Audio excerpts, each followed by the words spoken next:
ગિરિરાજસિંહ જાડેજા. બનાવ બનવામાં એવું હતું કે એ ઘરે આવતા હતા સવારે 6 વાગે અને મેઇન રોડ ઉપરથી આવતા હતા. અહીંયા ડ્રેનેજનું ઢાંકણું ખુલ્લું હતું, એ પડી ગયા. પછી એમના સામેવાળા કિશોરસિંહને એ મને બોલાવવા આવ્યો, ભાઈ આવી રીતે ભાઈ ડ્રેનેજમાં ઢાંકણાના હિસાબે પડી ગયા છે, તમે આવો. એટલે પછી હું ત્યાં ગયો હતો.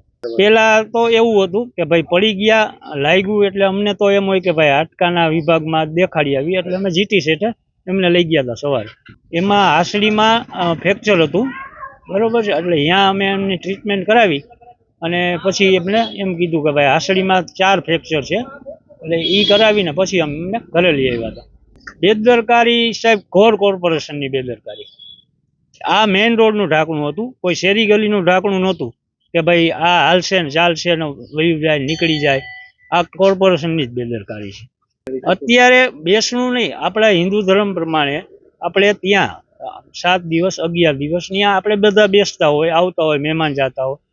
ત્યાં પણ અત્યારે મંડપ નખાય એમ નથી. મેઇન રોડ ઉપર જ મકાન છે, ત્યાં પણ મંડપ નખાય એમ નથી. ગટરનું પાણી નીકળે છે, પ્લસ પાણી ભરેલું છે. એટલે અહીંયા પણ અત્યારે એ જ પોઝિશન. કોઈ જાતની કોર્પોરેશન સાહેબ આંધ્રાબેરાની કંપની જેવું છે, એની પાસે કોઈ જાતની આશા જ નથી કે આ લોકો કંઈક કરે એમ.